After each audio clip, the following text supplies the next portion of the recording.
তো good morning friend. আর এই মাছগুলোকে কে কী বলে বলো? তো এই মাছগুলো নিয়ে আসছে তোমার দাদাভাই, কারণ তোমার দাদাভাইকে এই মাছগুলো নাকি খেতে হবে। তো যাই হোক, এই মাছগুলো আমি কিন্তু ফার্স্ট টাইম এইদিকেই দেখেছিলাম।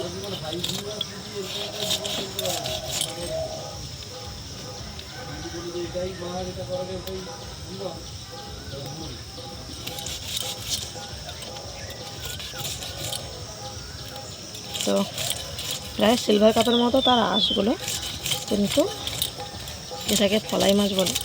তো যাই হোক, এই মাছগুলো তোমার দাদাভাইয়ের জন্য খুবই উপকারী বলছে অনেকে। তো সেই জন্য তোমার দাদাভাই এই মাছগুলো নিয়ে আসছিলো।